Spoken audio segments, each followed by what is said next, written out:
क्या सच में क्या इन आमों से हम सभी को घर मिल सकता है? कहानी की शुरुआत जंगल के हरे भरे और खूबसूरत इलाके से होती है, जहाँ टुनटुनी चिड़िया अपने प्यार से घर में खुशी खुशी रहती थी। टुनटुनी चिड़िया, जिसे सब पक्षी टुनटुनी के नाम से जानते थे, जंगल के सबसे हरे भरे और शांत इलाके में वो एक छोटे से घर में रहती थी। ये घर उसने अपने नन्हे नन्हे पैरों से खुद तैयार किया था। पेड़ की एक मोटी शाखा पर टुनटुनी ने अपने घर को बनाया था। उसके घर के चारों ओर रंग बिरंगे फूल खिले थे और आसपास के झरने थे, जो उसकी सुबह को और भी खुशनुमा बनाते थे।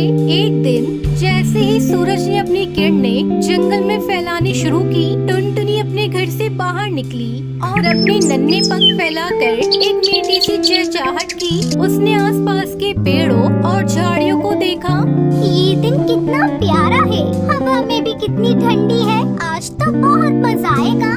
वो बिना किसी चिंता के उड़ने लगी। टुनटुनी को उड़ते उस पेड़ के पास जाना बहुत पसंद था, जो उसके घर से थोड़ी दूर था। वहाँ उसका प्रिय आम का पेड़ था। पेड़ हमेशा उसे ताजे आम देता था। एक ताजे आम का स्वाद आज जरूर लूंगी।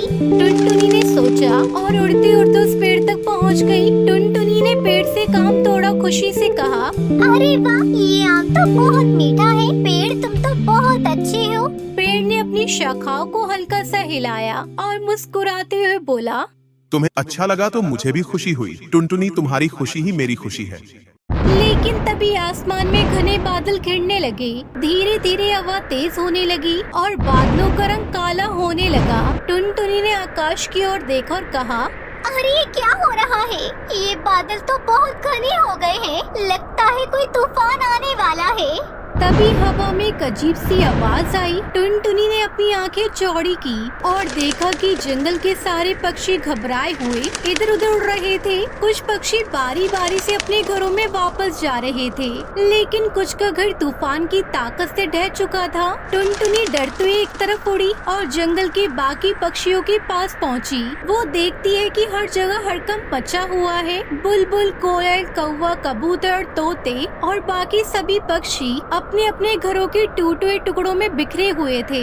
टुनटुनी, हमारा घोंसला ढह गया है। हमारा घर बह गया। अब हम कहाँ जाएंगे? टुनटुनी, अब तुम बताओ हम क्या करें? टुनटुनी, हमें कोई जगह चाहिए। एक कौवी भी डर के मारे कांप रही थी। टुनटुनी ने देखा कि सभी पक्षियों के चेहरे पर डर और परेशानी थी। उनकी स्थिति देखकर उसका दिल भर आया। वो पंखों को हिलाती हुई सभी के पास गई और बोली, डरो मत दोस्तों, हम सब मिलकर इस तूफान का सामना करेंगे। हमें कहीं न कहीं सुरक्षित जगह तो मिलेगी। लेकिन तभी ही हवा और तेज हो गई और भारी बारिश शुरू हो गई। अब जंगल के सारे पक्षी टुनटुनी चिड़िया के पास एकत्रित हो गए थे। सबकी आंखों में डर था और सभी ये सोच रहे थे कि अब वो कहाँ जाएं। पेड़ पौधे और झाड़ियाँ भी तूफान में झूल रहे थे। टुनटुनी चिड़िया ने सभी पक्षियों की चिंताएं महसूस की। मैं जानती हूँ सभी बहुत परेशान हैं, लेकिन हमें घबराने की जरूरत नहीं है। हम सब एक साथ मिलकर इस तूफान का सामना कर सकते हैं। हम में से कोई भी अकेला नहीं है। टुनटुनी चिड़िया की बातें सुनकर सभी पक्षियों के दिलों में थोड़ी राहत आई, लेकिन फिर भी ये सवाल सबके मन में था कि अब वो कहाँ जाएं। तभी एक बहुत ही अद्भुत घटना घटी। जंगल के बीचों बीच खड़ा वो पुराना विशाल आम का पेड़, जो टुनटुनी का प्रिय दोस्त था, अचानक हल्का सा कांपने लगा। उसकी शाखाओं से एक अजीब सी चमक निकलने लगी। पेड़ की आवाज सुनाई दी, टुनटुनी, तुम चिंता मत करो, मैं तुम्हारी मदद करूँगा। टुनटुनी और बाकी सभी पक्षी चौंक पड़े। तुम कौन हो? टुनटुनी ने हैरानी से पूछा।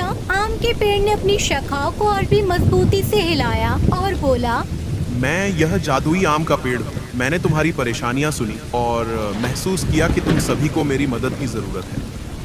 सभी पक्षी हैरान होकर पेड़ की ओर देखने लगे। टुनटुनी ने फिर कहा, लेकिन आप हमारी किस तरह मदद करेंगे? हमें कहाँ सुरक्षित रहना चाहिए?